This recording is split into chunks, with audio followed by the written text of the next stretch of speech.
important people to the secret. We lost a personal friend of mine, John Michaels. I'd like to propose a toast to John. To John. Later on this year, we lost Pat Hewitt. Most of you didn't know her. Nick and Caroline's mother. We went on a couple of trips together. She was looking forward to tonight, but sadly passed away before she could make it. So if you wouldn't mind raising your glass again to Pat. Thank you all. We're going to get started. If you guys want to come around and ask questions, now is the time.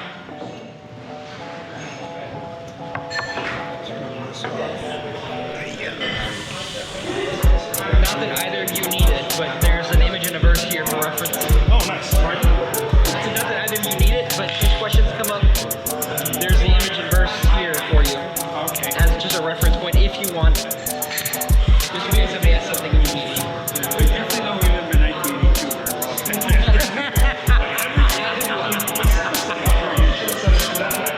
Everybody gets that way.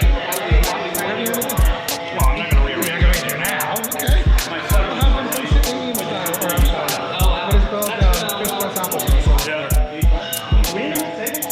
Whatever. Let's just get started. Welcome to the New York Secret Podcast Meetup thing. Thank you guys for coming. Thank you. We're streaming live on Facebook. There's questions, I'm sure, that we won't be able to see, but we'll get them answered later. We're going to do like a wrap-up thing. Thank you. We have Ben and Andy with us. George, your drink is covered in the camera. Oh, well, who cares? My drink, There we go. whatever. There's Andy. Yeah.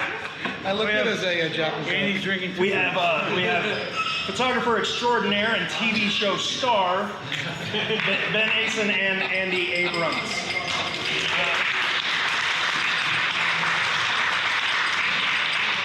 So Andy, what's it like being Josh Gates' co-host? You've been on that show 3 times now. And I think he recently co-hosted one of his meetups. Yes, yeah. You were featured in a meetup. That's very nice. Yeah, last week, Josh came to Morristown. He did a show. If any of you ever get a chance, it's actually a very fun show. It goes through his experience, how he tells he was an archaeology and a drama major, and what do you do with that? So I guess you host a show like Expedition Unknown. But the most fun part of the show was, as he's going through everything, he gets to the end, he comes to a question and answer period, and during the question and answers, people are asking the most fascinating questions because this guy's been all over the world. So the first question is, what does it smell like to open a sarcophagus in the pyramids of Giza after 2,000 years? And he answers. Somebody else goes, what's something you looked for, a monster, or goes, that you didn't want to find? And he's going, oh. And so he stops the questions and answers, and he said, all right, listen, I know what you really want to talk about. He said, how many people have a question about The Secret? And I mean, hands in the air like crazy. And I couldn't believe it because of all the things that he does and all the shows that he does. There's such a fascination, which I'm sure comes from the idea that most people will never climb the Himalayas to look for a Yeti or dive in Scotland to look for the Loch Ness Monster, but you have a chance, you have an equal chance to find a treasure in New York or St. Augustine. So he said he gets about 50 emails a day. Most people have either solved or think they've solved. And he loves talking about it. So we did, he called my name out and I got to stand up, he surprised me, and we did about 8 or 9 minutes. My wife must have posted it on Facebook because I'm not on social media, but it was a great laugh. It was a lot of fun. And he does love this. He said again, I remember him backstage, and he said, of all the things he's done, he gets more questions about this and there's more enthusiasm about this than anything else that he's participated in. And just in case anybody's wondering, he's working on a solve. He said at this point, he's not planning on doing another show because everything's sort of wrapped up very neatly. However, disclaimer, that's not to say if somebody does find one, he wouldn't jump at the chance to do another episode. So it's out there, so don't give up because he's still as fascinated with it as everybody else is. We forgot the most important part of the meetup. Hang on. Oh, we need the light. There we go. There we go. We have the light. I can't really see the blue light. We're at the blue light. Ben. Much better. That's much better. So Ben, I have to ask, you guys did this book 40 years ago. You put out this book when I was 40 years ago? It's more than that. You put out this book when I was like 8 months old. I was only 9. What, did you think that after 40 years, you'd have random people meeting in a bar in Midtown Manhattan just to talk about it? Absolutely not.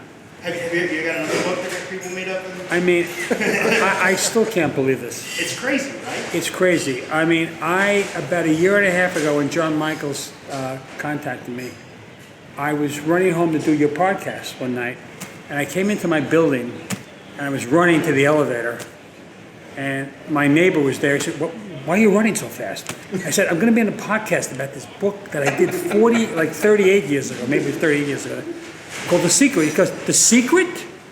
He said, "My 2 daughters, who are like 11 and 9, are looking for the treasure."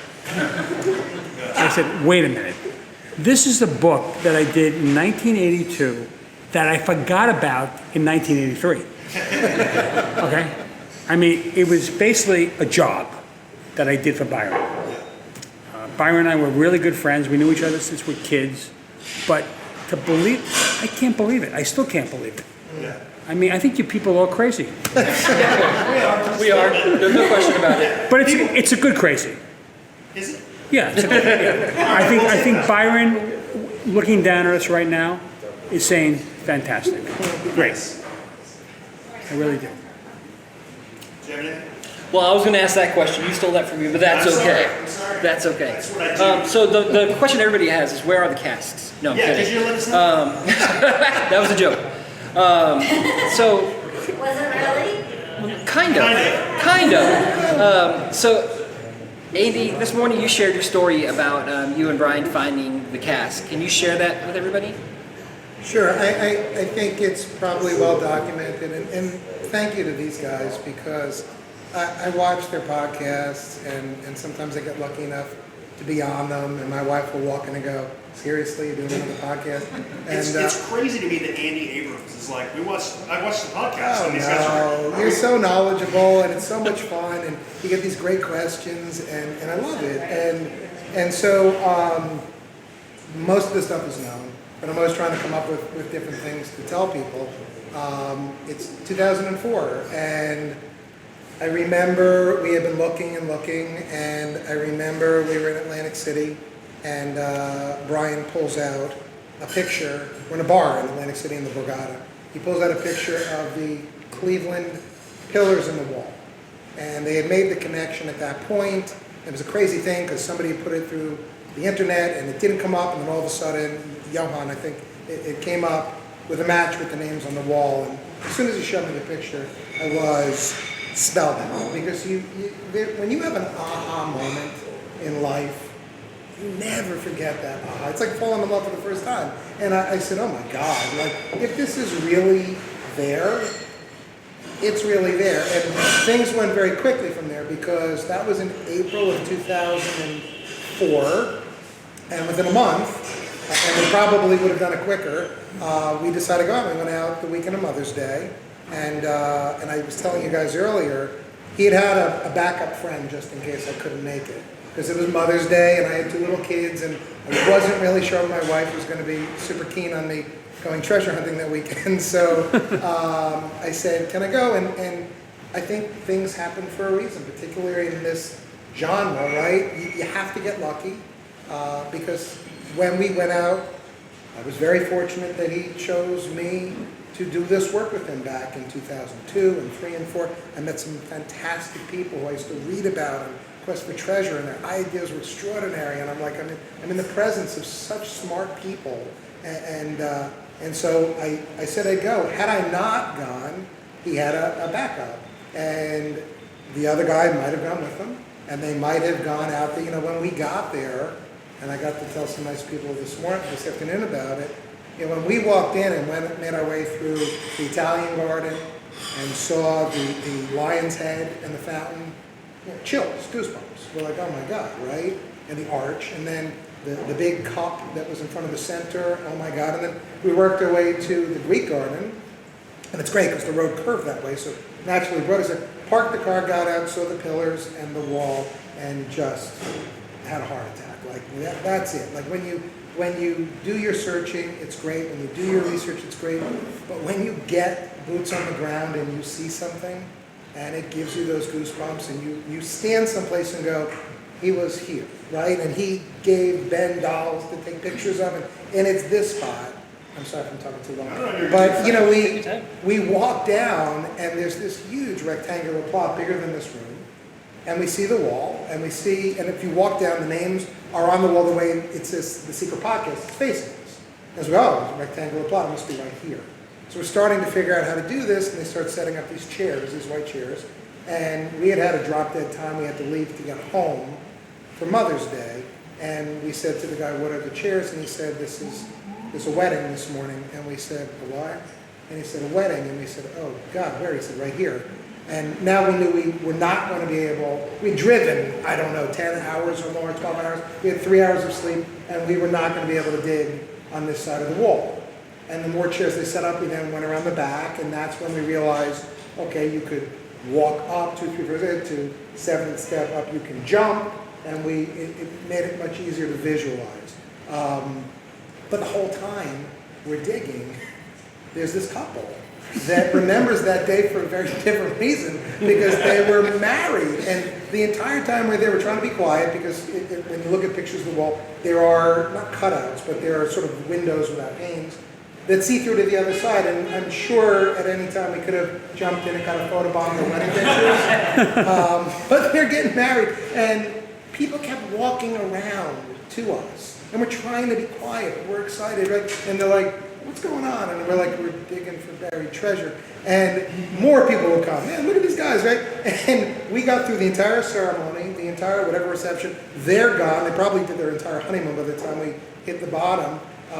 But somebody, somewhere, got married while we were finding this. So it was an amazing experience. And I said to these guys this morning, for all the research you do and all the solves that you come up with, right? You still have to get a little bit lucky. You really do, because it's that proverbial needle in the haystack. We dug to a certain point and hit rock bottom. And I mean, that was literal and figuratively rock bottom. When you get to the bottom, you don't find it. You go from here and the adrenaline to here like maybe it doesn't exist. And to know that it was, you know, if I'm here, it was where Bradley's sitting.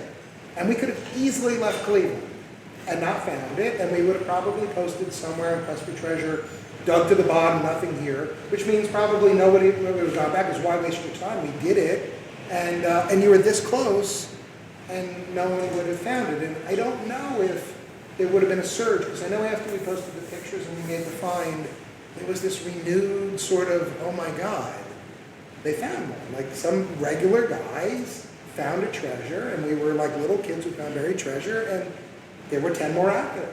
And so go, find it, do what you can. And I think that created a new buzz and a new round of excitement. And I'm sorry, Ben, that's what brought you back into this whole thing. That's okay. But it's been great. And so that day changed a lot for Brian and me. Ben, so earlier, Andy and I were talking about it, and he mentioned how he videotaped the find. And he's like, you know, it's not like now where you can just take a phone out of your pocket, videotape it. Right. And just, you know, world of technology changed from then and now, you know, from 1982, especially from then and now, in photography and film. Can you talk to us about the project and how professionally you were a photographer then, and kind of how that has evolved now? So I would say so once Byron signed me to do this book, because we were very, very, very, very good friends. He's probably like one of my best friends. And he called me up and I said, Byron, I'm going to Washington, D.C. this weekend. He says, you're going to Washington, D.C.? He said, you got to take this sculpture, which is the left wing and the right wing eagle. You got to take it and you got to shoot it in front of the Capitol building. Now, could you imagine doing that in 2021? I would have been arrested. I would have been in jail right now with Rudy Giuliani. So I went down there with my wife and went to visit some friends in Arlington, Virginia, actually. And I took the seagull, the sculpture. I took it in a shopping bag on the airplane, because in those days there were no metal detectors. You just took anything you want to take on the airplane. You could have taken a gun, actually, probably, and they wouldn't have done anything. Could you imagine tasting that? What is that, sir? It's a So, straw. so I put this eagle on this wall around the Capitol, and I photographed it, and then I took it to the steps, photographed it. Nobody said a thing. One or two people came up and said, "What is it?" I said, "It's for a book project I'm working on," which I thought was going to be a total failure.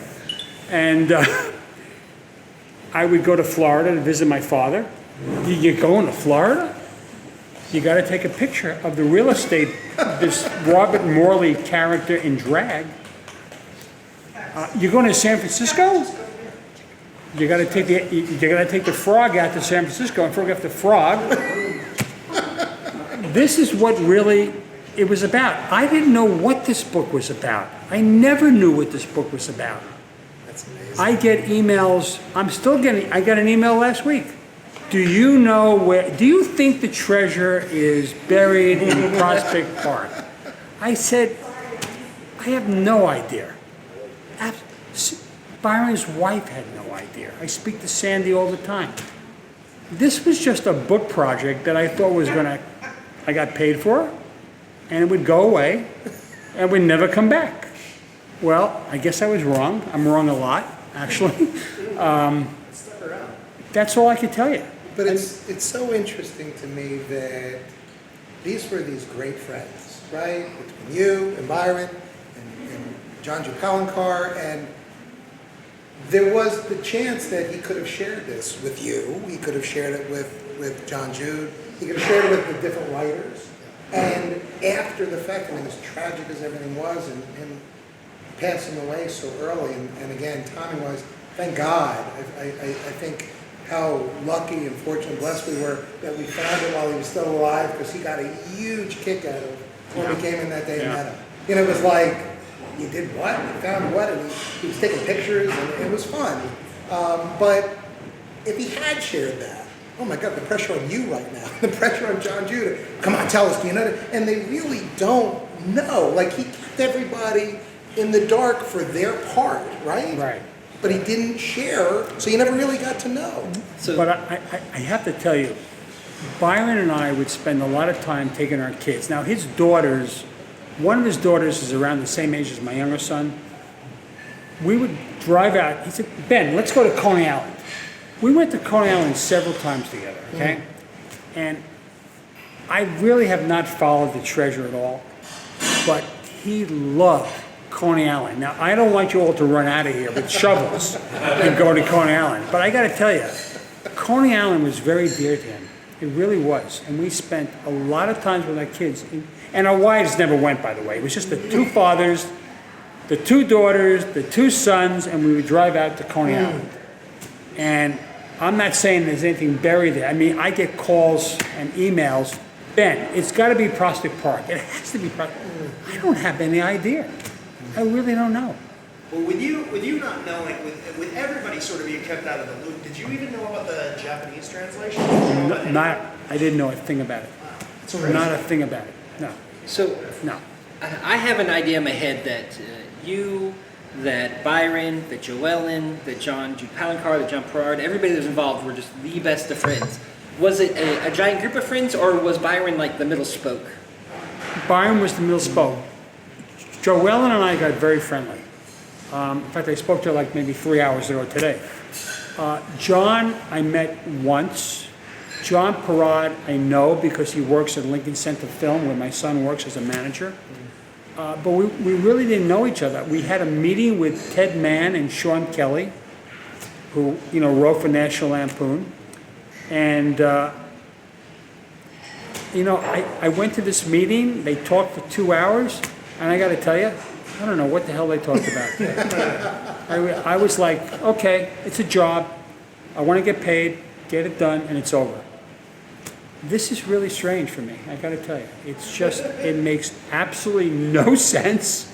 I'm glad you're all involved. It's better than watching a football game, isn't it really? Yeah, seriously.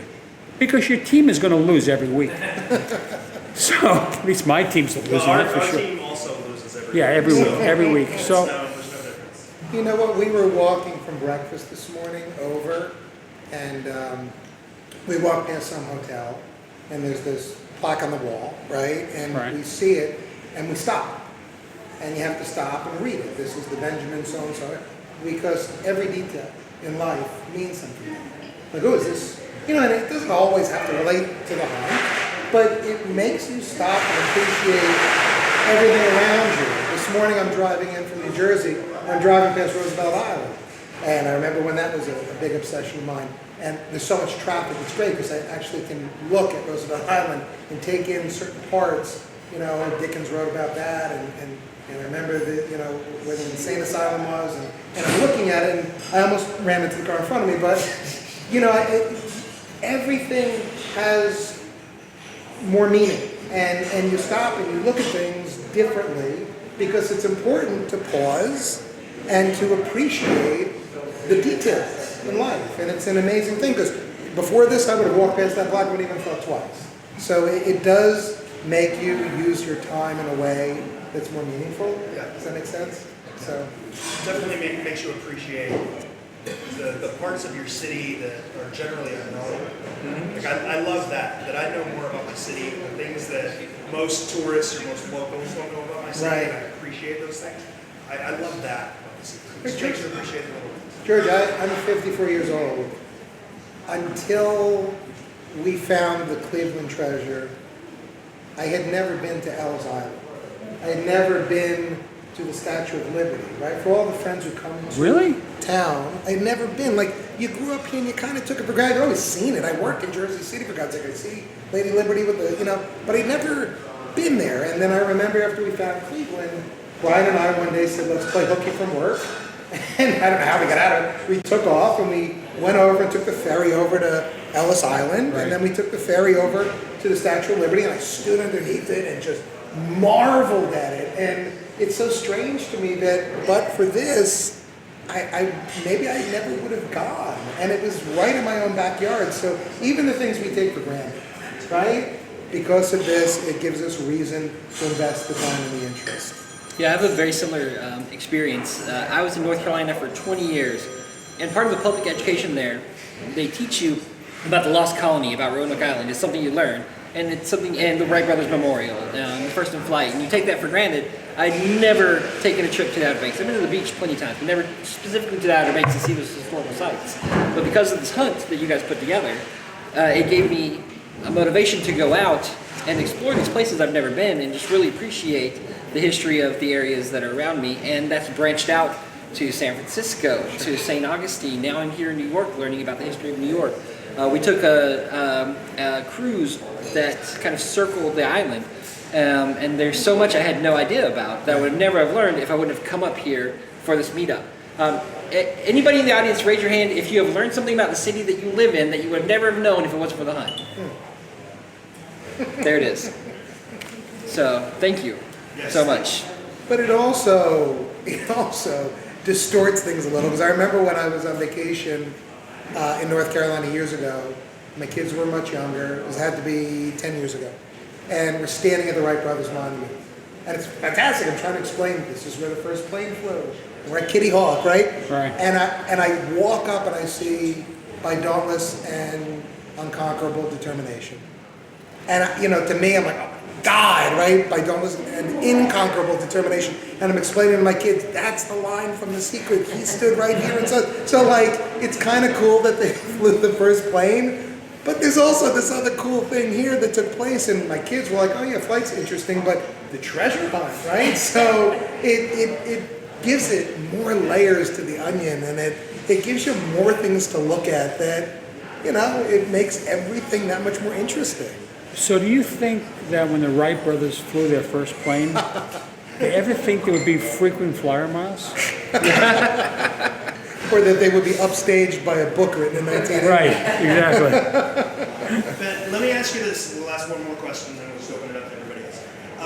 I talked to a bunch of Byron's friends, especially William Stout. I don't know if you know William Stout. Sure.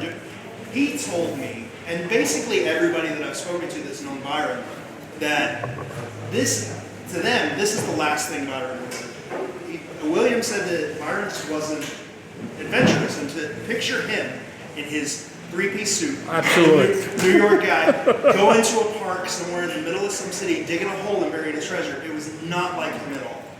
Absolutely right. It was not Byron at all. So what do you think the motivation behind this was? I cannot begin to tell you. Byron, what I remember most about Byron as a friend, especially once we had kids, he would never come to my house without a comic book for my kids. Never. He taught kids in Philly, when he was a student at the University of Pennsylvania, he set up a nonprofit to teach kids in the ghettos how to read. And he taught them how to read with comic books because his philosophy was, I don't care what they read, as long as they read. I don't care if it's a comic book, if it's To Kill a Mockingbird. I want kids to read. And he got my younger son, especially. My son is such a reader now, and I owe it all to Byron.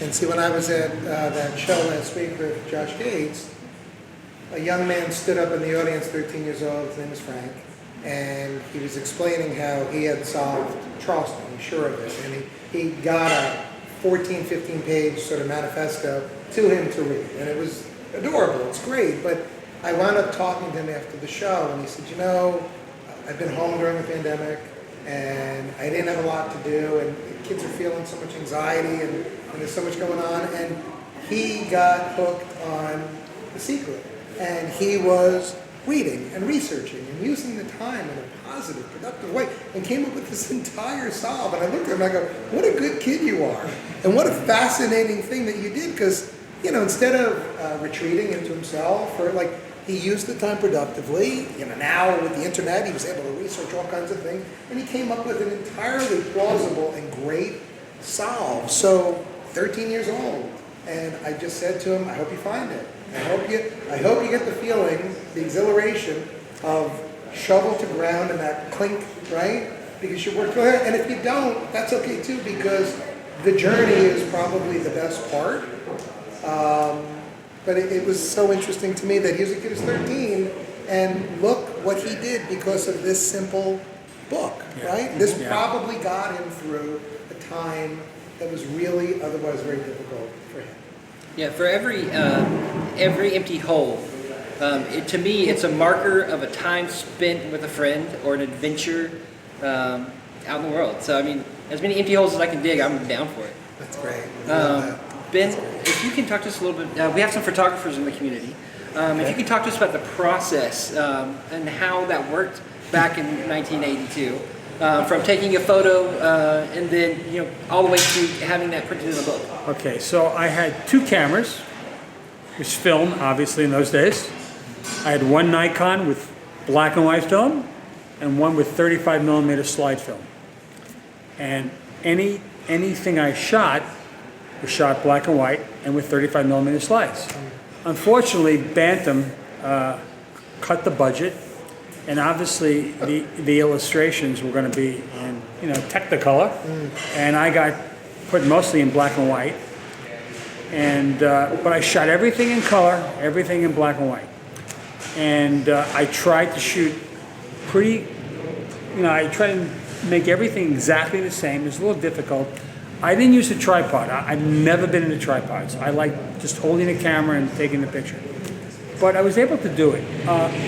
Problem is that when I gave all the artwork to Bantam, and unfortunately, when I got most of the stuff back, I got all the black and white pictures, all the negatives. Well, I had the negatives. I gave them black and white prints. Unfortunately, most of the color I never got back. Byron was never able to explain it. He felt awful about it. It sort of got lost. I do have some of the color, which is outstanding. I wish it was all in color, but unfortunately, that's the way it is in book publishing. My pictures were not as important as the illustrations were.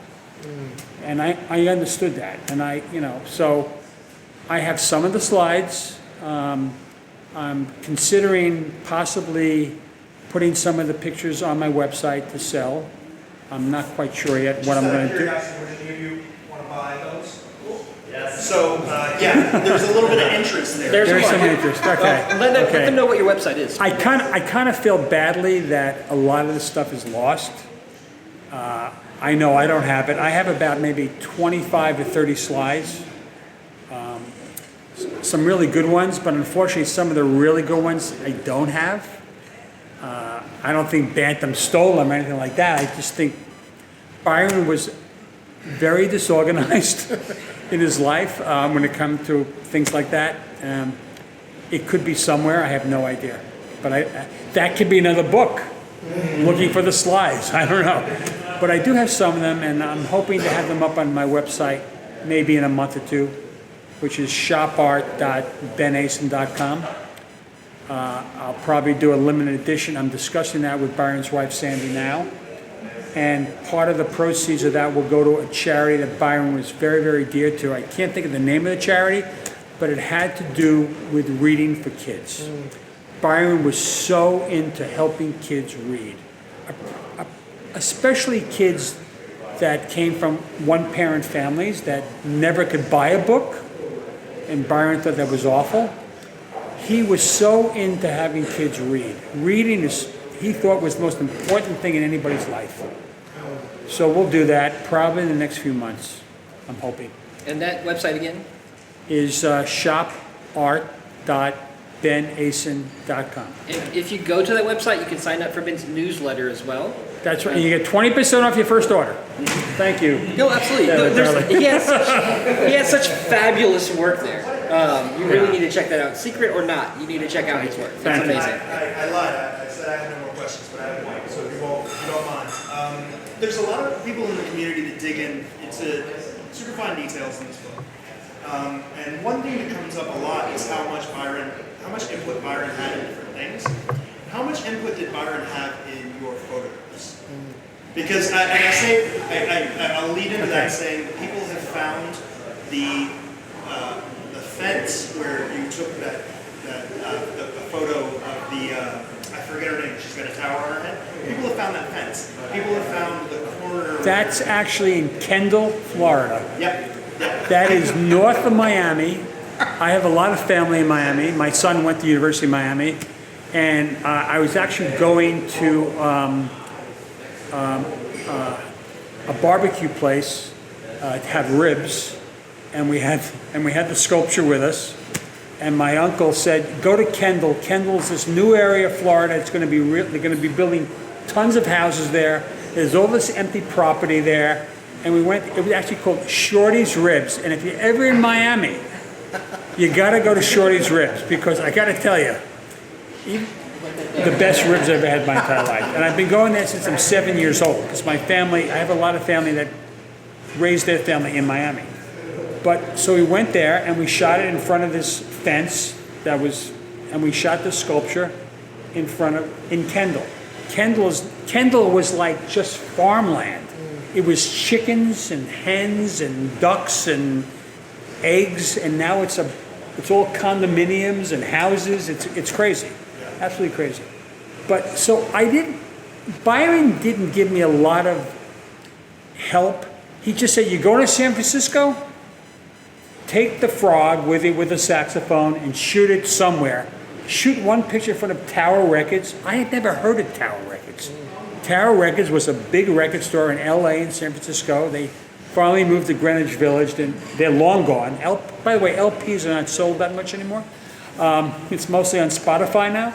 But so I shot that in front of Tower Records. I shot a picture of a vintage car with the Elvis Presley sculpture in front of a fender of a vintage car. He didn't give me a lot of help. He just said, "You're going to Washington, you're going to Florida, you're going to San Francisco. Take the sculptures with you." I always took them in a shopping bag. Nobody ever looked at the shopping bag. I just took it to San Francisco and shot it and came up with a couple ideas. My wife would help me. My wife's legs, by the way, are in a picture in front of Brooks Brothers. That's right. We needed a woman. So she was pretty young then, very young then. and she's in the picture. I have a couple of my kids are in some of the pictures. But he didn't give me a lot of help. He really didn't. He said, just go, whatever you think is good, do it. And that's what I did. That seems to be a lot of the.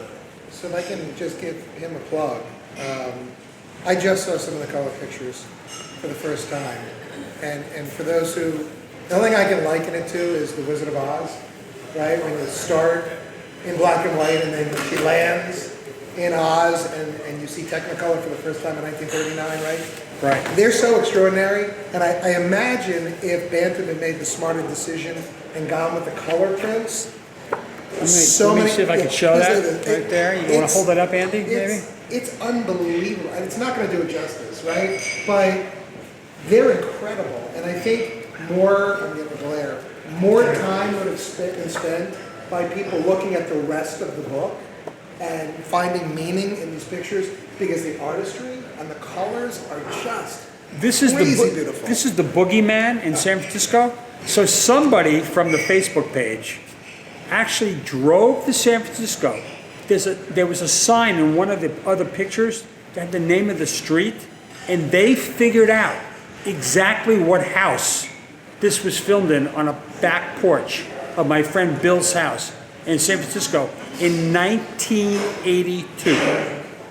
There was no GPS, there was no Google Maps, there was no Waze, and they figured it out where this was photographed. They went to his house, right? What's that? They went to his house, but he's not there because he got divorced. His wife got the house, so he's not there anymore. Thanks for that, searchers, by the way. Right, right. Just showing up to these guys. But I mean, if you're a fan of this, like the artistry, it wasn't just the making of the casks. Oh, yeah. Joel and these.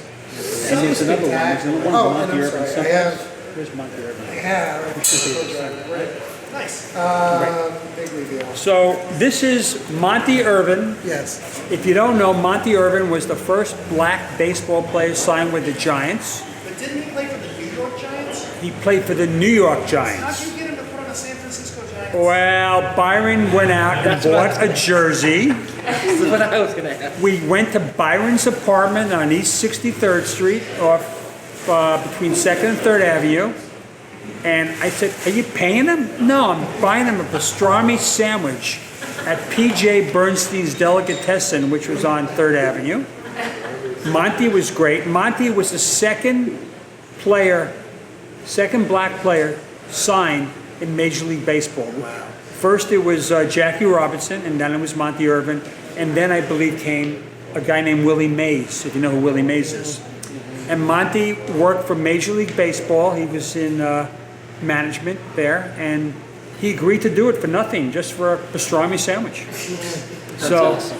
Yeah, I'm sure pro athletes would do that today. yeah, right. They would, that's very true. It's called playing baseball, not working. Right. So I mean, Right. I wonder what we could get out of Palicar with this pastrami sandwich. what's that? I wonder what we could get out of Palicar with No, a pastrami Palicar would like a fatty melt. Let's not forget. Right. Exactly. So I was saying that the amount of artistry, right? Like you appreciate the verses and you appreciate the illustrations are gorgeous, just gorgeous, and you could look at them. And for those who have the reproductions, they're great. We have some of the original copies. I have an original book here, and I got to talk to some really nice people earlier, Max and a couple others, and they looked at, oh my God, like you can't believe what the original books look like. They're incredible. Also makes the job that you're doing so much harder, and I respect it so much more because it's easier, I think, when you have the original, as opposed to reproductions, because there's a lot more clarity. But then you look at the photography and the artistry that went into that. And then you look at what Joellen made, and I brought with me today, if anybody wants to see. Oh, look at this. This is Oh, my God. piece of the cast from Cleveland. God. It's in this little sort of hockey puck thing. I'll hold it up here. The nice part of this is after we found the cask and it had been broken over time, Brian gave me a piece. This is the only piece that had retained its color. I think over the many, many years, the box had collapsed under the weight of time, and it was caked over with dirt, and a lot of it had oxidized and turned white. This one piece, again, I don't know if I can get it, was the inside of the lid and had the color to it, and I was very drawn to it. And he was sweet enough to give it to me, and again, some of you may have heard this before, but has a really wonderful plaque on it that says May 8th, 2004, "The secret good friends are more difficult to find than buried treasure." And I think that goes for everybody here today, because whether we're just meeting you for the first time, or you got these guys who are just killing it with this podcast, we're all friends because of a mutual interest. And this is a bit of what that history is. And so whether you were photographing it, and the stories behind every picture are unbelievable. I could sit with him and listen to his stories, every picture, right? Or the cast and how they were made. There was so much love and artistry and expertise that went into this. I'm not surprised people are still talking about it after 40 years. I'm just surprised only 3 have been found. And I'm sure that somebody asked me earlier, will any not be found? Yeah, I think that probably some will. I imagine, somebody said to me today, which ones do you not think will be found? I fear New Orleans may have been lost because of the hurricanes. No one could predict the natural disasters and the flooding, right? But I'm sure that another 3, 4, 5, 6 will be found, and it'll come because of sharing in communities like this.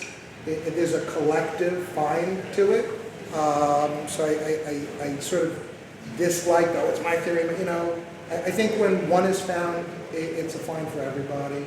And again, it becomes another remembrance and testament to the other person who we all lost, which was Byron. And he created a legacy that keeps us looking and keeps us happy. And it's an important thing that we're all still doing. So cheers to all of you for showing the interest. It's been a great 20 years for me since finding it, and I'm still looking. And I think all of you and your lives are richer for your journey. So my toast to all of you. Yes. And I'm sure all of this stuff will be out for everybody to check out later. Also, one other thing that didn't come, it was at Byron's meetup, was the plexiglass box. There's 2 long-term, very, very revered hunters that most people don't know. Their names Nadine and Kim. They came today. Years and years and years ago, they went back to Brian and Andy's spot, back way before Expedition Unknown, because they knew that Brian and Andy's cast was broken, and that Brian didn't know all pieces, and they wanted it. So they dug around, and they didn't find any of the cast. They found the plexiglass. The plexiglass for these casts are very, very unique. The easiest way to figure out if somebody, there's a lot of things, right? There's a lot of people that pop up and say, I've done this stuff. And they generally have plexiglass. The easiest way to tell if something's fake is because the plexiglass is pretty easy. Right. They have a piece of plexiglass. It's in a bag. They're not going to bring it out because it's still kind of dirty. But they've agreed to let people check that out too, just so you can see. It's just different. Speaking of friends found in the hunt, one of our dear friends and co-host, Brett, could not be here today. He is watching live. Oh, nice. So hey, Brett, we miss you. Just wanted to say that. Enough to come. He was just like, I don't like you guys. No. I don't want you.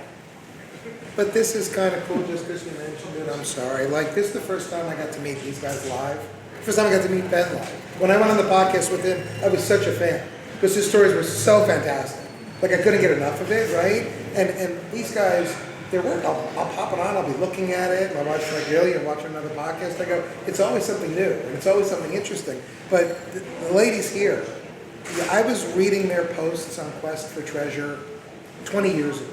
And I marveled 20 years ago. Oh my God. Yeah, they do. It was so, they were at the forefront of this stuff. Before everybody was so internet crazy, and they were writing things and figuring things out. When we hadn't matched locations with verses, when we were trying to figure out which gemstone went with which month, and I got to meet them today for the first time, and they're like, oh my God, you're on TV. I go, who cares? Oh my God, you're the people I used to read your posts 20 years ago, and I don't want to autograph your book, I want you to autograph mine. That's how influential and inspirational they were. And the thing I find about this hunt is as nice, if not nicer, than inspirational as I found them to be, right? Everybody is just a good person and when they bring this. So I'm so glad you came into town. I told you earlier today, that was one of the highlights of coming today, was to get a chance to meet both of you. So really forefront treasure hunters right Can't here. emphasize that enough. A lot of people who came in after Expedition Unknown idolized Ryan and Andy. The people who were in Quest for Treasure idolized people like Nadine and Ken. Yeah. I wouldn't be where I am today without Nadine and Ken. Yeah. Nadine and Ken, they took a break from the treasure hunt for a couple of years. They were the people I sought. I wanted their approval. I wanted their research. They were, they're just they're everyone's favorite treasure hunters. They are. So thank you. Absolutely. Thank you, ladies. Yes. Oh, shucks. Oh, You guys are the best. you guys Ladies, are I wasn't listening. What were you guys saying? So we'll open it. Does anybody have any questions for Ben or for Amy? Raise your hand if you have a question. Go ahead. Yes. Tim, right? Yes. Tim. Yeah. So you, Mr. Ben, you were saying that you were taking most of the photos for the dolls, or fair photo, We call them soft sculptures. That's what Joellen liked to call them, soft sculptures. soft sculptures. Right. And somebody noticed that most of them were taken along Broadway. Along where? Broadway. A lot of the locations that the book references in the acknowledgement section were taken along Broadway. Not that many, really. Really? I believe so. I think there's like 6 or 8 of them Okay. that were taken along Okay. that way. Okay. Was there a particular reason why you chose those locations? Like, was Mr. Price like directing you towards a specific? No, I've always been a Broadway fan, so I mean, Broadway is New York, so Didn't you say once the only real location in New York he absolutely had to have was the photo on the steps because it mimicked a newspaper? yes, article? yeah, there was some newspaper article. Yeah. Wait, are you talking about the? Yes, you're talking about the small one, business. the small businessman. That actually was not a businessman; that was a lawyer. Yeah. And He was a famous Right. malpractice attorney. Right. I can't think of the guy's name now, but there was a picture of this guy on the steps of, The courthouse. of 60 Center Street. Yes. And I actually saw the photograph, and we took this old man sculpture with the attaché case, Right. walking down the steps. I said, I'm going to do it exactly the way. It might have been the Daily News or the Post, I can't remember. And I just recreated that photograph Yeah. with a soft sculpture. His name was Tillis or something, I can't remember, but he was a very famous malpractice attorney. Yeah. It's a great shot. Yeah, It's a thank great you. It was a lot of fun doing that. Those are the same steps, by the way, that Sam Waterston and from Law and Order, you know, he used to walk down those steps from Law and Order, so. That's right.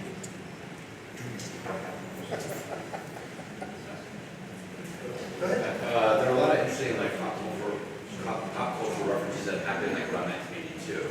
So what is that demarcation point that we should be looking at because when the book was published or locked in where it couldn't be edited anymore once you have to print it? And so for our listeners at home, we're just going to repeat the question so people can hear it. There are a lot of pop culture references, and what was the demarcation where it was past the point where the book is being edited and being produced, where they would not have been able to be included? Is that correct? Yeah, like what was like a book actually? What was the locked in? timeline? And so just to follow up on that, in one of your photos you took at a newsstand, there was a doll sitting on some magazines. You were Right. able to And trace- is Cheryl Teagues in that photograph? I don't remember. On People Magazine? I think it's It like was cover of people, it magazine. was something like that. But we were able to trace that to like April of the year it was printed. It was just a few months before The that book was came out. printed. Yeah. Yeah, I think that was a picture that we had to redo or something, if I remember correctly. And Byron and I went to a newsstand, and we asked the guy who was a newsstand, can we shoot this soft sculpture? He said, yeah, sure, go ahead. You know, nobody ever said no to me when I did. I mean, it's incredible. Now everybody would be so superstitious and so suspicious of what you were doing. In those days, taking the right wing and the left wing eagle, which is pretty interesting considering what's going on politically now, that Byron had this idea about a left wing and a right wing. Nobody ever asked us any questions. We would just go, take the sculpture. Can we shoot this here? Sure, go ahead, shoot it, go ahead, yeah, sure. Because nobody ever thought it was important. When, see how to phrase this. How long before publishing did wrapped up? Like from reshoot, It was, putting aside okay, reshoot. so I shot most of it actually in 1981, Okay. okay? But a few pictures got done into early 82.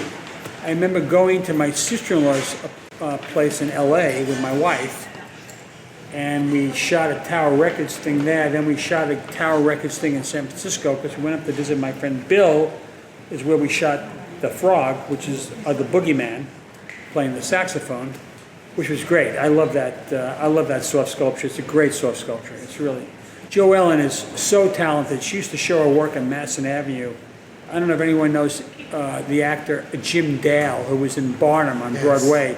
Jim's wife owned a gallery on Madison Avenue, and Jo Ellen sold a lot of her soft sculptures in that art gallery, and sold them for a lot of money. Really famous clients, like I think Robin Williams bought. Robin Williams So bought a couple of her soft sculptures. Yeah, We bought one of them. yeah.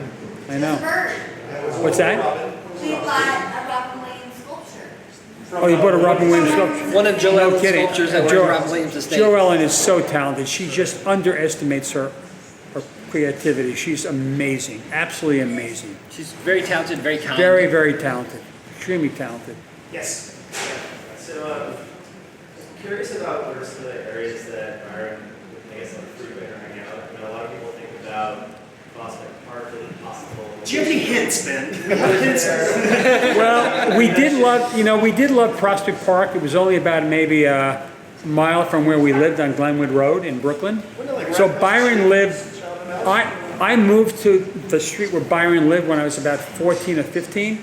So Byron and my brother Michael were in school together. They were about 3-4 years younger than I was, and they were friendly. I was not that friendly with Byron as a young kid.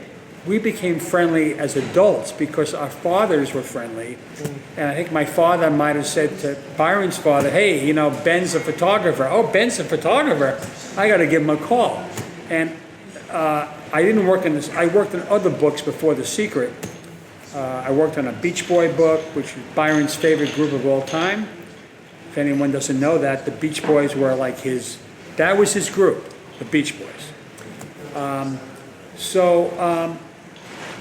Going back to the question, Prospect Park, definitely Coney Island. We spent a lot of time at a place called Marty's, which was a luncheonette that made the best chocolate malteds in the world for 35 cents in the day. And there was Ed and Rudy's. Ed and Rudy's was on Coney Island Avenue. It was a candy store, and we bought all our comic books there. Byron was a Superman freak, action comic books. He bought them all. I think Byron actually owned the first or second copy of the Action Comics, which is where they introduced a guy named Superman, if I'm not mistaken. I was not as smart as he was. That's all I can tell you. I mean, What about like the office? So like, where did he work out of primarily? he worked out of an office. Well, it's funny. When I first got friendly with Byron again, he sublet an office on 57th or 58th Street from an attorney. And this attorney had a duplex office. And he had a fire pole, George. And this guy was probably in his 60s. He would go from one floor to another, sliding down the fire. I don't think Byron ever did that. I never did it, that's for sure. And then in the early 80s, Byron took an office on 25th Street in the Flatiron District between 5th and 6th Avenue. And that's where his office was for many, many years. In fact, that was his only other office, was there. So a lot of the stories that we hear are second, third, fourth hand. And one story that we'd love to hear from Brian and Andy is about Byron's actual office and the aesthetic of the office. And could you talk about it, and then can you lend any credence to why it was decorated in such a fashion? So my memory of it was, and I remember we drove in. It took after we found it, we called him the next week, and there was this excitement, and then there was the needing to set a date that we could all get together, and it took a few weeks, I remember. But when we finally got in, we got to the office, and we got out of the elevator, and my memory is the whole sort of room there Yeah. was silver. It was Yes. just like, and it looked like something out of Willy Wonka. It was very odd, and you couldn't tell where the door was or where somebody was going to come from. And I remember one sort of door moved open, and he came out in this very cool blazer and cool shirt, and it was very it was very wacky and hip and not what I expected it to be. I thought it was going to be just sort of a normal office. And he had, I remember Brian saying he had sort of a, I don't want to say a mad scientist.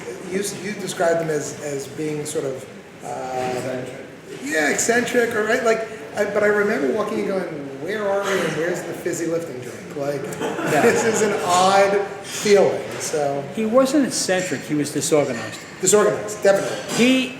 His desk, I cannot begin to tell you what his desk was like.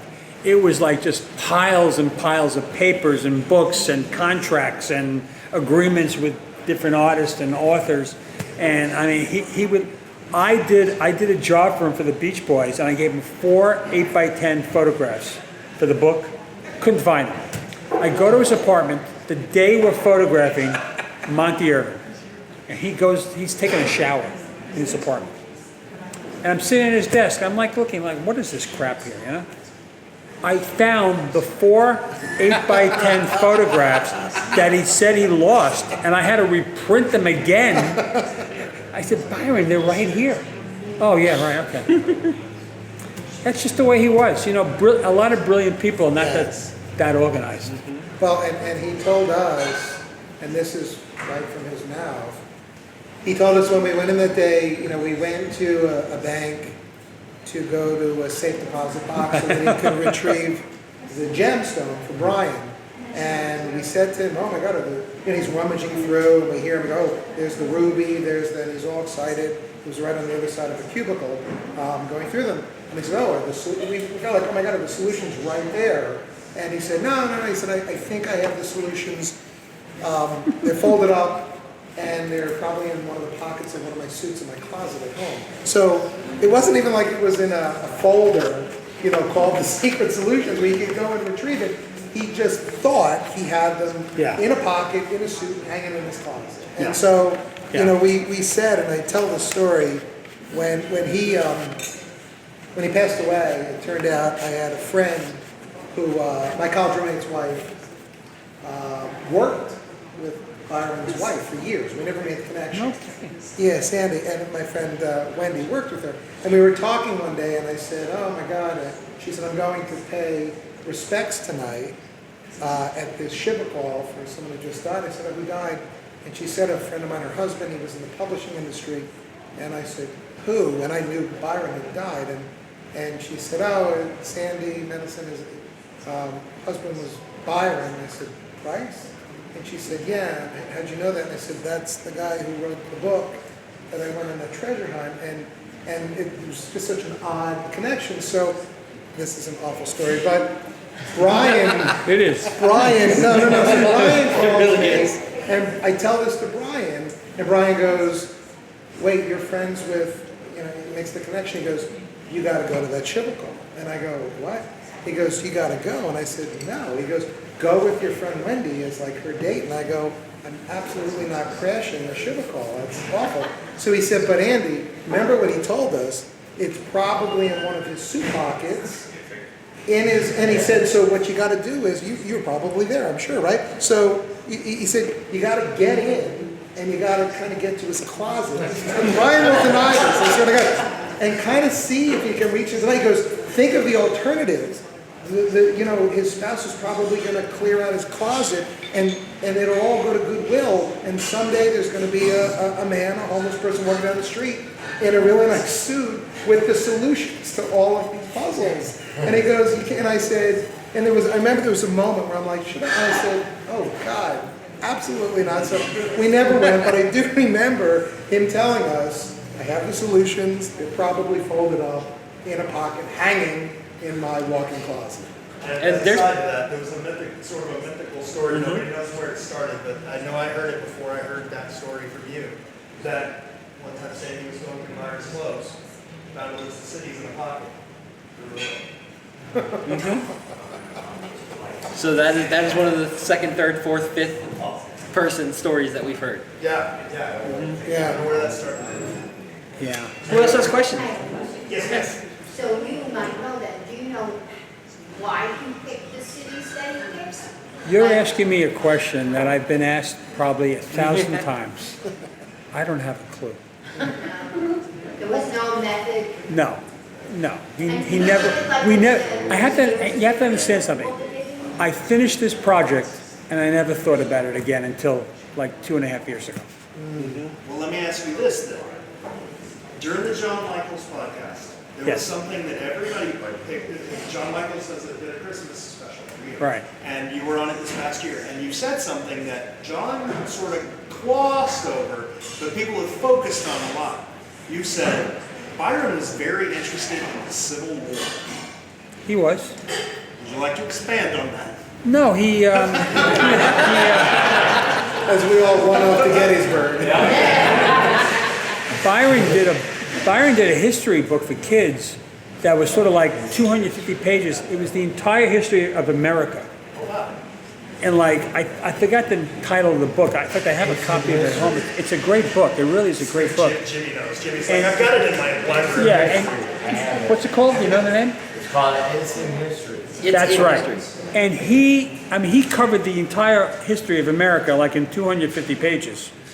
Amazon is blowing The up Civil right now. War was just something that he was interested in, but I was interested in the Civil War too. Yeah.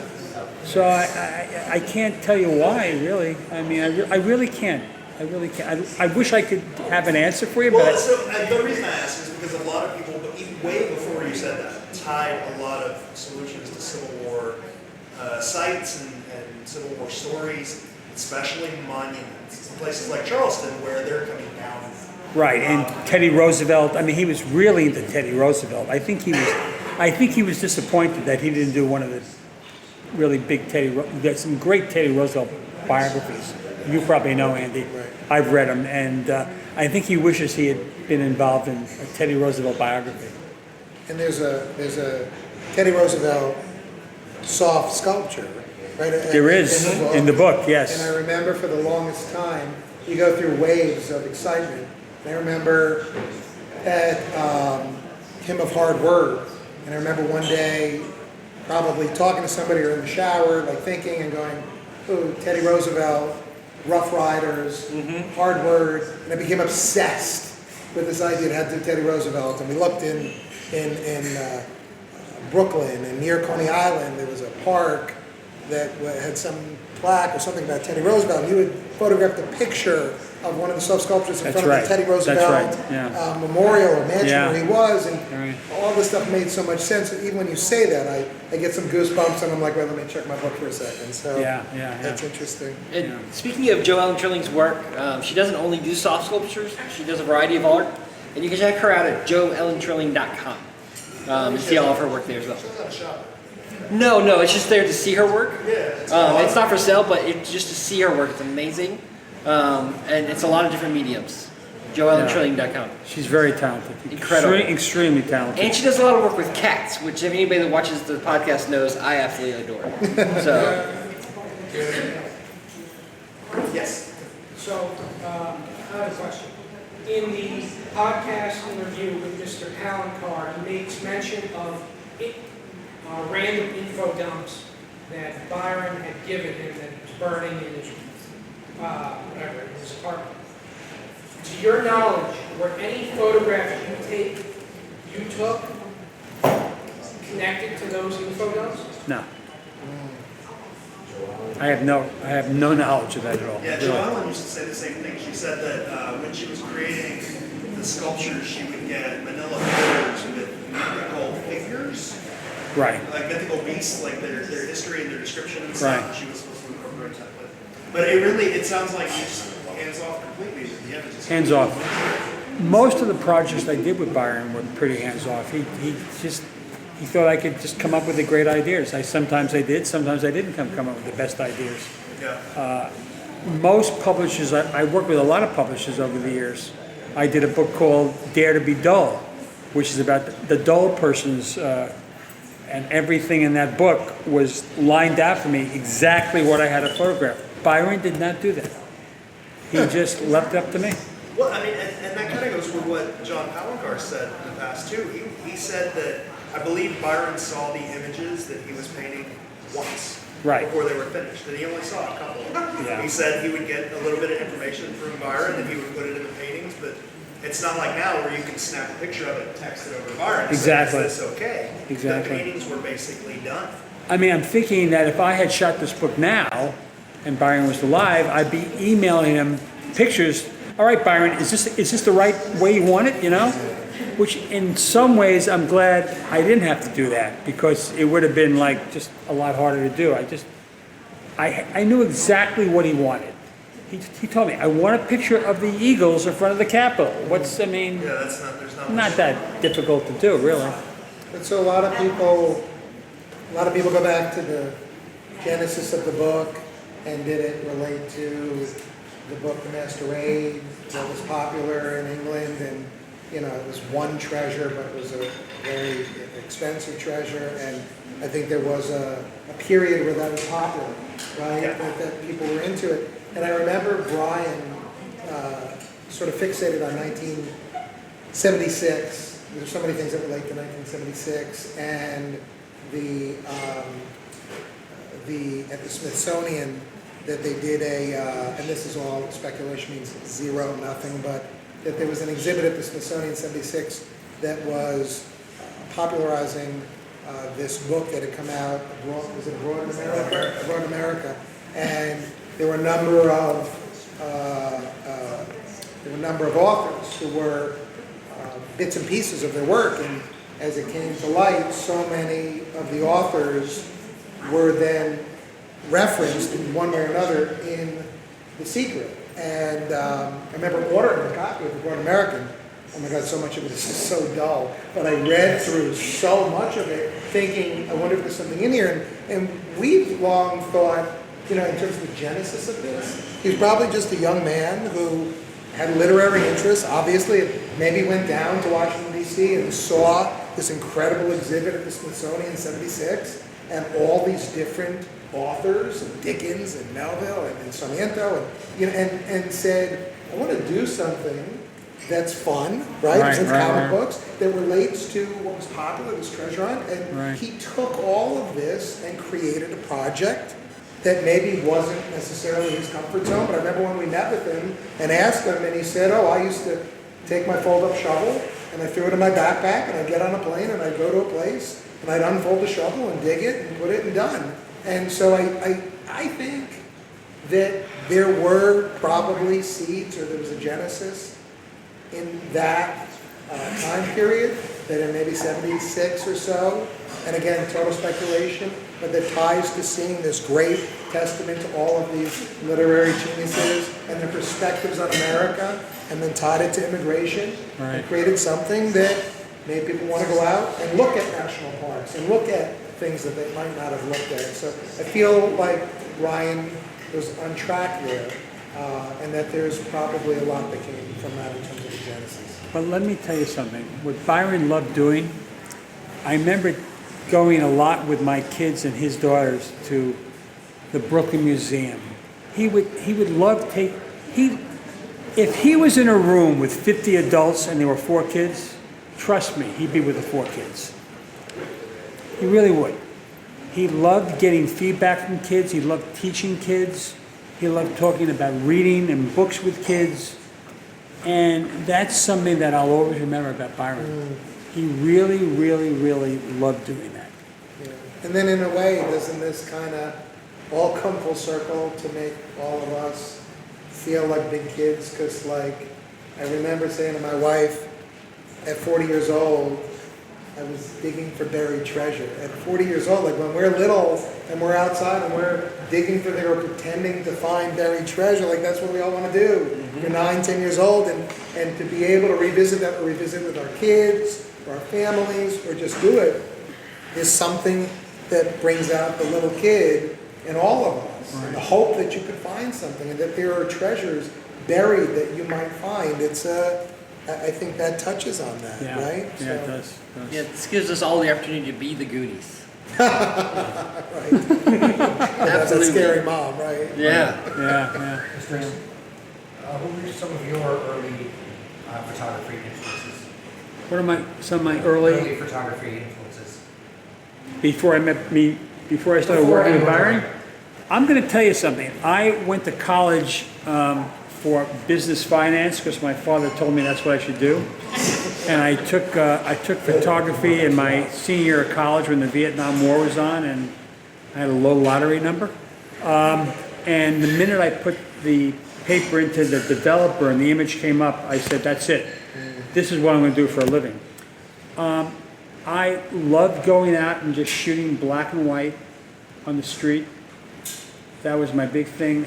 Right now, I do more urban art. I do a lot of pictures of New York City water towers and anything. Fire. I love fire escapes because fire escapes are going away because there are no more fire escapes anymore. You know, now buildings are fireproof. But I love just shooting people, doing portraits. Byron had me do a couple of author shots, and then I was able to hook up with other book publishers and do a lot of author shots. Thanks to Byron, I got to photograph one of the greatest science fiction writers in the world, Isaac Asimov. Spent a whole day with him in his apartment and found out that he went to high school with my uncle. And Asimov, Asen, they were next to each other in their yearbook. And I never even knew that. I called my uncle up and said, you never told me you went to high school with Isaac Asimov. He said, you never asked. So, I mean, to me, photography is a way to explore New York and explore the world. This is probably the only day that I don't have a camera with me. I usually have a camera with me. An iPhone is not a camera, by the way. In spite of what you say. But I am, before you leave, you're going to give you my phone and make you take a picture. Okay, all right. Okay. So you can have an Asen. So backstory, Ben loves water towers, and I was in Chicago. And if you're standing at the burial site where Rob dug up his cask, you look, there's a building with this giant, gorgeous, mirrored water tower. And I was like, I'm going to take a little artsy picture of Ben. So I got behind some branches. Right. And I shot a picture and I sent it to him, and he's like, that's not. You call this photography? Come on. Yeah. I was like, I got Instagram, my camera phone, and I'm pro now. So, Nice try. What other questions do we have? anything else? Yes. I was wondering, do you know if he was much of a fan, if Byron was much of a fan of like Tolkien or Lord of the Rings or anything like that? Seems to be kind of I have to say I'm not sure, but I would think he would have been. It's nothing that ever came up in any of our talks or anything, but I know, I could tell you this. When the second Star Wars movie came out, he calls me up and says, so my sons are Ivan and Harrison, his daughters are Blair and Kara. I don't think Blair went. He says, there's a 10 o'clock a.m. show, the opening day of Star Wars. We're going. So we went to a coffee shop, we had our breakfast, we stood in line and went to see Star Wars. 1977? What's that? When it opened up? It might have been, you know what, no, it couldn't have been 77. It might have been the second round of Star Wars, because it was probably like... 77? 1980, and then 1983 was the Return of Jack. So Right. 80 was Empire Strikes Back. Yeah, the second one. And I only remember that, which has nothing to do with this, but I only remember that because my very best friend went Friday night to see The Empire Strikes Back, and we were so excited. We had tickets Saturday morning. Right. And I remember my friend Ed, in case you're watching this podcast, Ed called me and said, oh my God, I got to see Empire Strikes Back. And I said, oh my God, that's great. He goes, you're not going to believe it. Darth Vader is Luke Skywalker's father. And I remember going, wait, you just ruined the entire thing for me before I saw it. So, Luke, I am your father. That was good. That was good. That's not the actual line. Yeah, I am your father. I am your father. Luke, I am your father. Yeah, he never says Luke. I think he just says, I am your father. Sorry, I was gonna say, who scared him Star off? Wars. So, Andy, I think there was one other question. I'm sorry. yeah, maybe you want to excuse himself for a moment. We'll wait for Ben. Wait for Ben? Okay. The 10 stone, so Yes. was it definitely the 10 stones at the bottom? Because I saw your video, 12treasures.com. Yes. Thank you for the The plug. ones on the bottom, or is it the ones on the top? No, I if saw you- you counting. and If you went can, again. yeah, I mean, if you stood there, like the bricks on the wall right here, Yes. some were thin, Yes. some were big, right? Thin ones at the top. But if you counted from the top to what hit the dirt, there were 10. So it. 10 down? Yeah, 10 it was forward. 10. 10 down. Correct, yes, thank you. So mean- I just want to clarify. No, absolutely, it was, and we were so happy because, Yeah. you know, we I got just the saw you six, counting we got the all the 6 time. steps and the planter, we're like, oh, 7th you can hop. And I Yeah. remember we did it, you know, but then we got up there and I'm like, oh, please be 10 down, right? So it was 1, 2, 3, 4, 5, 6, and 10 was at the dirt level. So that's how we knew it was 10. Okay, just wanted Yeah, to get that no, from you again. absolutely. So piggybacking off of that, I made a Cleveland video where I made a joke that Andy was just bored and poking around, and he yelled at me and he clarified. There was logic behind where he dug, and if you wouldn't mind explaining that. Yeah, I said to George this morning, I'm sorry if I came off like. No, don't. It was I worth did. it. It was- People should yell at me. It's fine. No, you know what? I think that when we started this a long time ago, I remember Brian went on to Quest for Treasure, and he had Calvin from Calvin and Hobbes as his avatar, and I love Calvin and Hobbes, right? And so I went on as Hobbes because I was sort of like his imaginary friend. Right. Well, yeah, and I wanted to be, and he used the name Siskel, and he used Egbert, so I used Siskel. So they were all kind of inside little stuff. So, of course, so we. When we were there, you know, I think it was maybe just a perception that I was kind of either along for the ride. I mean, this was his baby. He was looking since he went to UPenn in 1980, and then he stopped, and then he found the book in his attic years later, and he started again, and then he got me involved, and we did it for a few years together. So I don't pretend to have been in since 1980, but it is helpful, clearly, to have an extra pair of eyes. So on that particular day, we were done. We had done everything we thought was right. Counted down, counted over, were where we were supposed to be. Remember, the names were, as I'm looking at, the names were on this side of the wall. We're now behind the wall, right? So as we're behind the wall, we come up, we dug to our spot, and we're done. And again, this is just perspective in life. I'm sitting on that planter, and we're exhausted, and we're looking at our watch, and we're going, we got to leave in 1 hour to get home for Mother's Day, and or our wives are going to be furious. And I'm looking at the road, which was Liberty Boulevard or Martin Luther King, you know, and I said to him, you know, Brian, the verse reads, as the road curves, beneath the countries as the road curves. And I said, we're in the Greek garden, Italian garden's right here, and the road curves this way, but you can only see it if you're facing this way. You know, the way we were counting it, our back was to the road. And it made sense because you had to hop up to get there. But I said, if we were looking through where the names were and you're looking down at the road, again, it's not like I was a genius. It wasn't the theory of relativity, but I just said, if we were facing this direction, the count is different. It takes you, counting over brings you to, like we were here. And so doing it this way, the count brings you here, and then matching it up to 10 steps down. So instead of where, you know, we rarely be sitting, it's where George was sitting. And it was almost equidistant. But it was, and I remember counting it going, it's going to be outside the planter. It's going to be outside, so it's not going to be an issue. And when I counted it, I said, oh, we're 3 feet inside or 2 feet inside the planter on the other side. I said to him, you know, maybe it'll be this way. But if I didn't sat on the planter in total despair, right?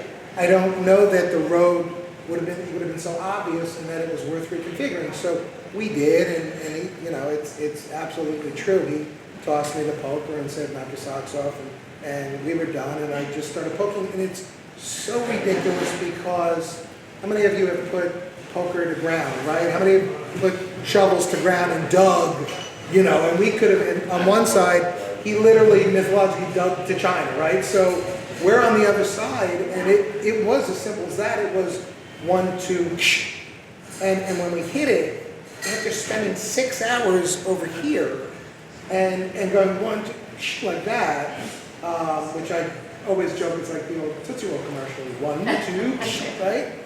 And he didn't believe it. But I knew that the feeling was totally different than the roots we kept hitting all day, because there was nothing more, you'd hit, oh my God, and then it's a root. So, and finding that plexiglass, which again, they have a piece of, and pulling that out, and going, oh my God, I think there's something here, and within a very short period, about 25, 30 minutes later, digging by hand because we didn't want to break anything, unearthing this thing, and you reach into the ground and pull out a cast that was about this big, like this, and we got it out of the ground covered in dirt, and inside it were these pieces of the ceramic. It was so thrilling, and it was so, I mean, I wish every single person here has the experience of doing it. Again, the journey's great. Finding it like that was extraordinary. So, if you, again, you got to get lucky. But as I said to George earlier, if I hadn't gone with him and we hadn't just kind of reconfigured it in that moment, I don't know that it gets found. So, am I the smartest man alive? No. But did I get lucky enough to be sitting in a position? Which is why for every theory you have, if you get a chance to get there and look it out, sort of like the boots on the ground aspect of it and finding some piece, because most of these things, there's going to be a confirmer on site. Has to be. And once you do it and you put it together, the rest was kind of history. So. I want to thank you for documenting the other day. Absolutely. You know what, that was one of the most fortuitous things, because it wasn't an iPhone, it wasn't an Android that we just, because now everybody, it was a little, we had the camera, and I remember we brought it, which was so ridiculous that we actually thought we'd find it, right? But we brought it, what if? And I remember filming it all day for posterity, because people would be, I didn't know that anybody would be interested, but we had it, and we had a writer from the Cleveland Plain Dealer who did a spectacular piece. He was fantastic, and we had a photographer, and the guy was taking pictures all day, and I told him earlier today, after about 6 hours he left. His name was Martin, and Martin just couldn't take it anymore. And Chris kept writing, no matter what it was. He caught our despair, he caught our high moments, every joke, and when we finally found the plexiglass, and it was clear there was something, he got on the phone and said, Martin, get your ass back here. Like, you got to get back here. And Martin came running back, and he took these pictures of us taking it out of the ground.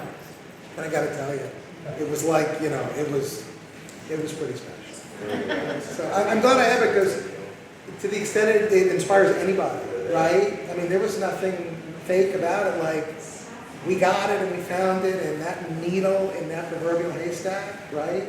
If that's enough to inspire you to go out and dig 100 times because you made 99 holes, but as Bradley said, one more hole is worth it.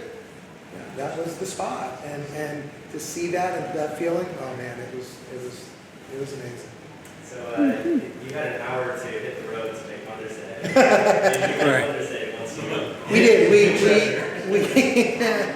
We did. We took his toothbrush, as I said recently, cleaned it off because we wanted to see it. They wound up taking a bunch of pictures. Here's something else that people don't know. So while we were digging, we had to get lunch because we were getting hungry, right? And so I left and I drove over to a pizza place to get a pizza. Good. And Brian, I guess we couldn't DoorDash back then, right? So I ran the Cultural Gardens. So Brian kept digging and I went. And at the pizza place, they had those gumball machines.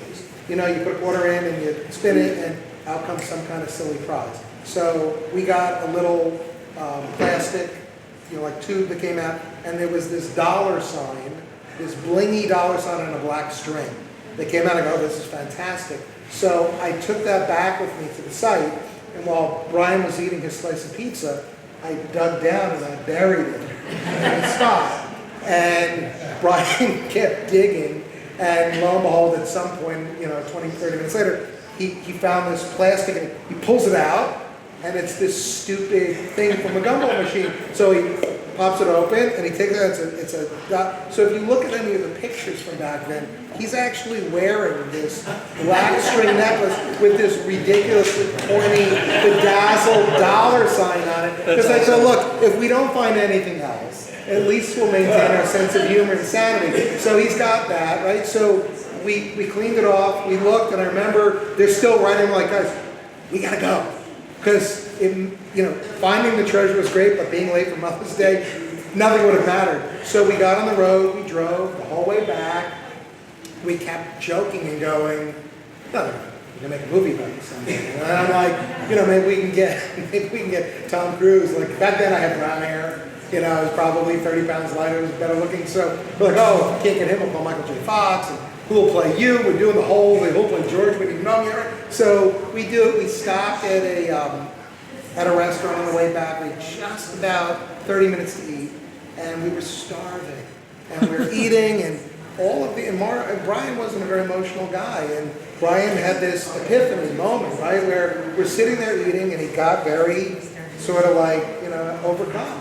And I said, what's the matter? And he goes, and it hit him, it all hit him, right? And he goes, other than the birth of my kids and my marriage, he goes, this is the greatest thing I've ever, this is the greatest moment of my life. And it all kind of hit in that moment. We were 2 hours into the ride home, and it hit him, and we enjoyed our dinner, and that was the most, I think I ever saw him emote, right? He just didn't hit him.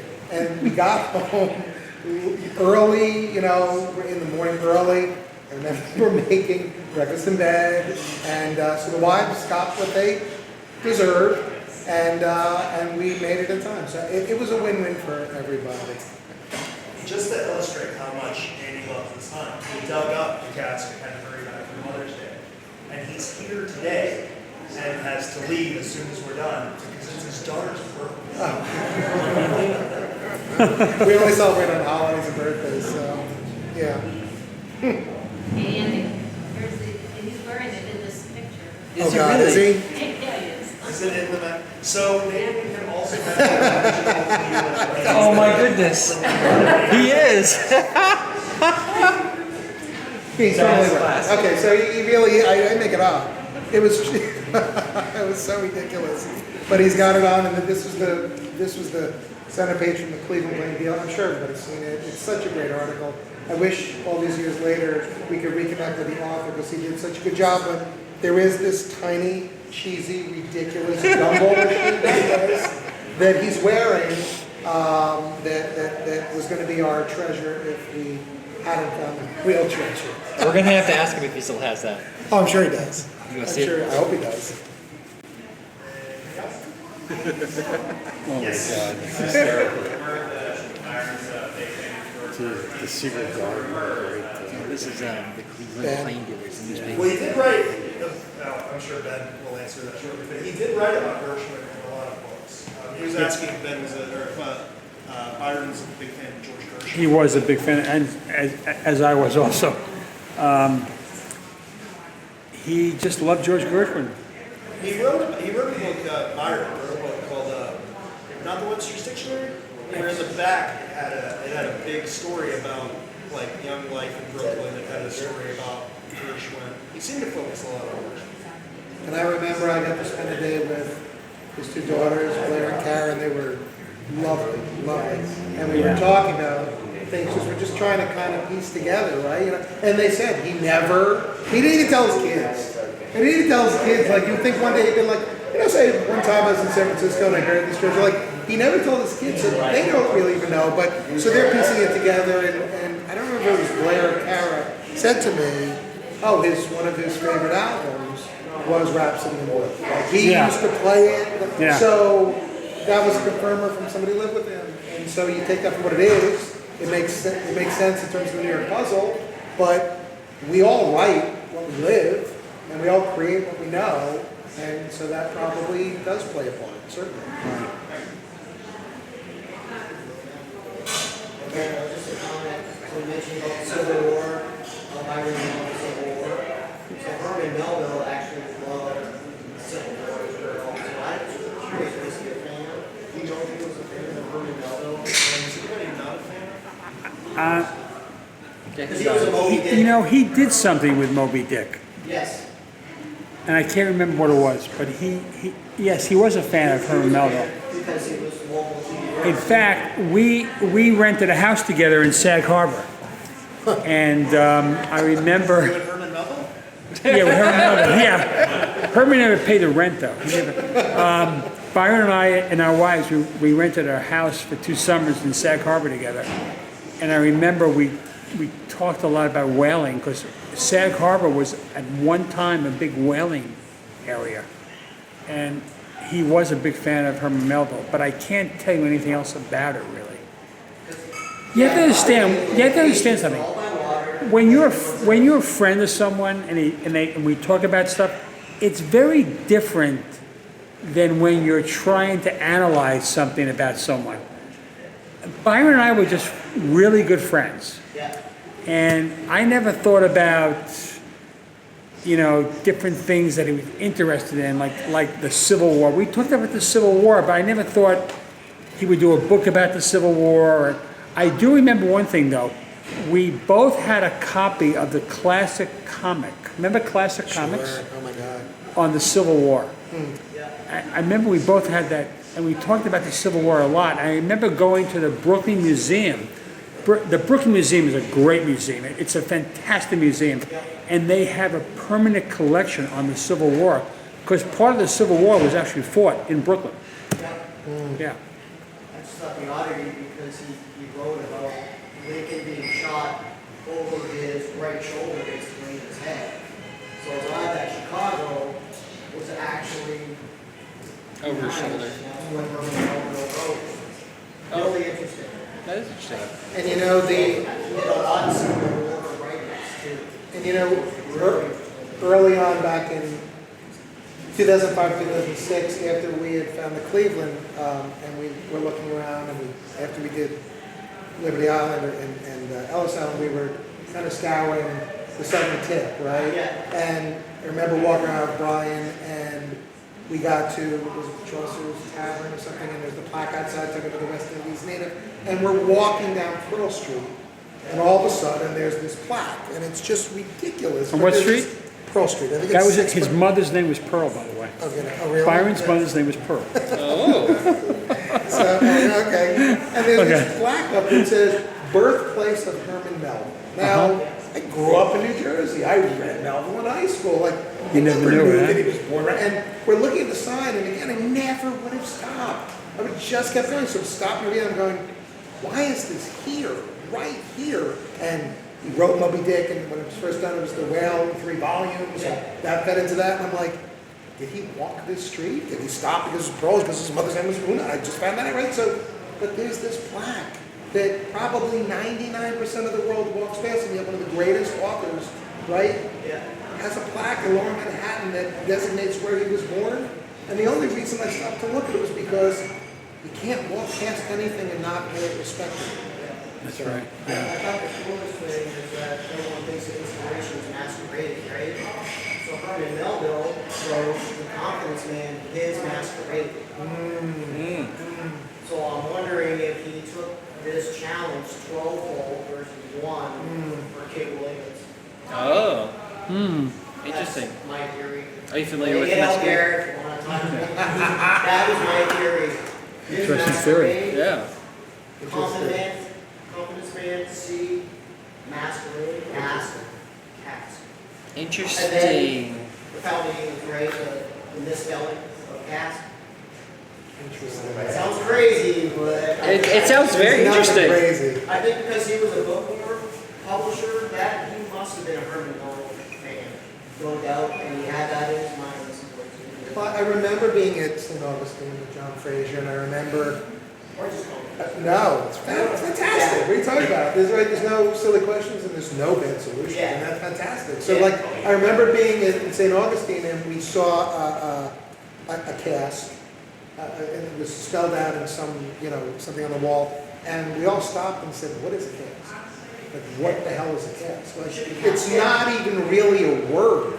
And I remember as we stood there, and Brian said, he must have been standing here and saw this word cask, and because it's now become totally synonymous with this treasure hunt, and that it's a treasure, but it didn't exist in that form. That's the only other place in America where the word cask is used for a container. That we found. Right. That's fascinating. But so then you go, okay, he must have been right here and seen this placard and said, cask has a really cool sound to it, because now it's part of the treasure hunting vernacular, right? Before that, no one ever used it for that purpose. So that's fascinating. But Very Secret's really too. So Yes. that could have been part of the motivation. but also, Herman Melville. We had a question in the back.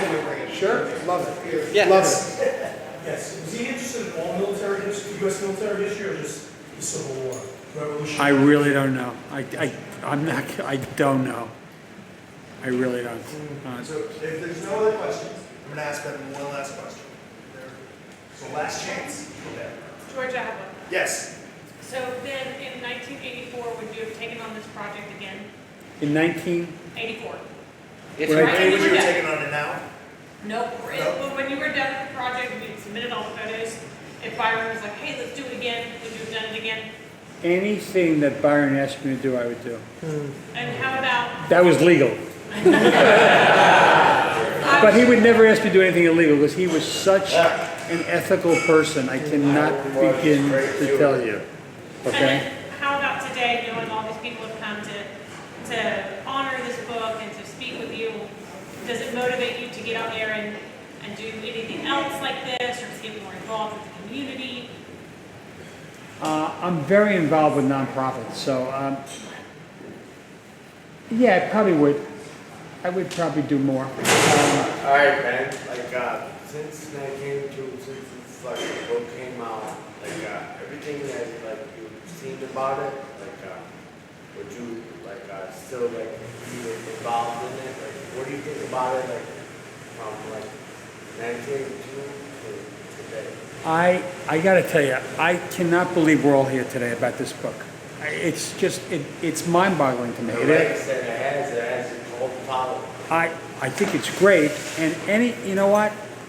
In retrospect, I could see it becoming a cult because Byron was one of the very first people to do CD-ROMs. Remember the term CD-ROM? Yeah. Byron did books for kids in CD-ROMs when nobody was doing it. Before there was the iPhone, before there was the Kindle. He was the first one to do online books on CDs. When there were no DVD. He was a visionary. He was way ahead of his time. He was always thinking about stuff like this. And, you know, he just was an innovator. You know what? I'm sure everybody here can say that Byron was like pure inspiration. He was. Everything about him and his ideas. We're all here sitting right here now because of his ideas today. You know, And I'll take it one step further. I talking to his daughters, who I know were interested in New York and looking because it would be another way to reconnect with their dad, and talking to all. I mean, I took people from all over the place, and that I never should have met or never would have talked to. Right, great people, and I challenge everybody here and anybody watching. Right, don't stop till all 12 are discovered. Because every time one is discovered, you get to relive his legacy, and it's so worthy because I think anything that has a cult following, how cool is that, right? Yeah. You're part of something really neat, and it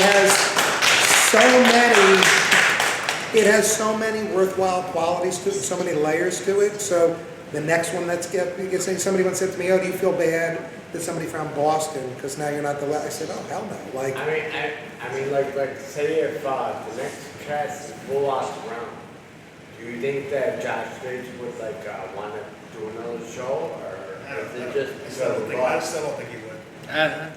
That's up to Josh. I don't know. I think he's totally fascinated with it, so I'm not sure that he wouldn't. Again, like I said, he said it all wrapped up very neatly and nicely. I joked with him because he said it was a sort of a perfect trilogy. And you mentioned Lord of the Rings, like it's a perfect trilogy. And I said, yeah, it's kind of like your Godfather, only your part 3 was better than theirs. So I think that I don't think he's ruling anything out. And I think if there's what a if really somebody was to find New York, like in the next 2 months? I think There'd be another show. my God, there's such an interest in this that I think he would absolutely embrace it. And then New York is like Byron's backyard, his hometown. Yeah, we said this morning, I think it's his swan song. I mean, maybe some people would have said, oh, it's probably the first that he, you don't even know the order that he did them in, No, obviously. not at but all. I think, this is where he was from, This was, I think, I think this is probably, and we're all just speculating, but I think when people talk about how complicated it is and how many potential areas, I think this is the one It's that like the combination of. yes, I think so. I think so. Yeah, and I gotta say, I agree. I gotta say, when Ben said anything that Byron would ask me to do, I would do, that really hit me in the heart, in the feels, because that just tells you about the friendship, and I think I immediately thought of myself and George. Right. And if George picked up the phone and needed me to do something, I would be right there, and there'd be no questions asked. If you could fix my bathroom, though. Hey, hey, you started on the bathroom without my permission, so. Byron was the first person ever to do celebrity books for children. He did Joni Mitchell, Both Sides Now. He did Paul Simon at the Zoo. He did a whole book about At the Zoo, written by Paul Simon. Wow. Byron packaged that book. Wow. I mean, he did, The only thing I and the love Jerry about Seinfeld book. He did Jerry Seinfeld called The Halloween. Jerry Seinfeld is 7 years old, living in Massapequa, Long Island, going trick-or-treating. But it was cold out, so he was wearing a Superman costume, but Jerry's mother made him wear a coat over the Superman costume. And Byron got Hershey's chocolate to put money into the book, so Hershey's chocolate is all over the book. He was the first one to do it. I did a book with Billy Crystal, Billy Crystal's book to his 4-month-old granddaughter. Wow. Byron did that. He packaged that. He convinced Billy Crystal to do that book. Wow. I shot some pictures of Billy Crystal, and then he did another book with Billy Crystal. Wow. So Byron was way ahead of his time. He really was. Wow. Yeah. So one And thing not to that mention I love Byron- about Byron is like when you found out that the people that made Superman didn't make a lot of money about it, and Byron went. That was Byron's dad. Yeah. Byron's dad. That right there, that was huge. Like Byron went and said, you know what, these are my childhood heroes, and I want to see them make money. Right. Right. And not only that media you're talking about, but also like video games, like Dragon World.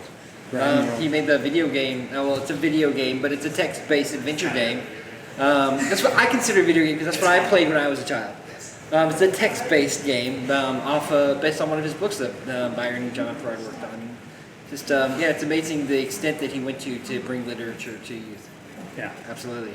Yeah. But even as adults, and I hate to be so kumbaya and it sounds silly repeating myself, but what you just said is so important, right? When you hear this, Ben would have done anything for Byron, right? You would do anything for George. But for this project, you two don't even know each other. Absolutely. Never would have met, As- right? As Bradley's wife, I'm gonna interject that I call George my sister wife. And if Brad is not engaged in what I'm doing, I understand that he's engaged with the community and with what George has going on and with what you gentlemen have going on. And I will say that I am very honored to share my spouse with this community. But I will ask my husband, are you speaking with my sister wife?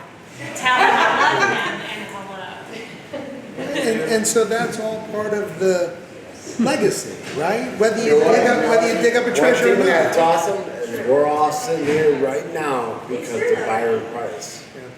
Yeah. And that in itself is awesome. Yeah, absolutely. So I'm going to steal the last question. Ben, a lot of cool things have happened because of this book. A lot of people have met a lot of nice people. I've met some of my best friends. Anytime I think of my friends, I tend to think of one specific memory or something like that. I'm wondering, when you think of Byron, what's your favorite memory? What's unrelated to the scene? What makes you smile when you think of Byron? There are a lot of things, but I think I brought it up before. Whenever he'd come over to my apartment with his, he'd always have books, comic books for my kids. He would sit down with my kids, talk about the comic books, talk about the books he was working on. He also wanted to get feedback from my kids because my kids were young. He was doing a lot of kids' books. But that's what I remember most about Byron. We'd be walking up Madison Avenue to go to Jackson Hole for a hamburger, which is one of his favorite hamburger places and one of my favorite hamburger places. And he'd be talking to Ivan and Harrison and Kara and Blair. I mean, that's what I remember the most about Byron, is not getting together with him alone, with just me, but with my kids. He was, I mean, if he wasn't a book publisher, he probably would have been a school teacher. Probably. Wasn't this kind of He, for a very, very short time. When Byron was at University of Pennsylvania, he took on a project with Rick Steranko and to write comics about anti-drugs. Yeah, they published one. Published one. And Byron was extremely anti-drug. I mean, anti-everything, anti-marijuana. He just was not anti-drugs at all. And he felt that this is the way to teach kids about anti-drugs, was through comic books. I mean, he was so ahead of his time. Can I ask one more question? Of course. I have a question. What do you think his reaction, had he not passed, right? Had he been here to this day, how do you think he would have responded to what's going on and all the people? Like, would this have been a great blessing or a great curse with too many people contacting and emailing? No. He Byron would have embraced this. He would have absolutely embraced it. There's no question in my mind. He would really have fed off this whole day. Look, he was a book packager. He was really a book packager. So a book packager, what they do is they get the artists, the illustrators, the writers together, and then he sells it to a book publisher. Byron didn't really publish a lot of his own books, even though it said Byron Price Visual Publications. If you notice, it was either Bantam or Simon & Schuster. So he would have embraced this. Yeah, he would have been very, very excited about this. I know he would have. I know he would have. Thank Well, you. Matzo ball or Ben, and you'll understand why I call him that if you go to his website. Andy, thank you so much for taking time out of your lives to come and visit with us today. We appreciate it. Thank you for having us. Oh, it's great. Absolutely great. Thank you all for coming.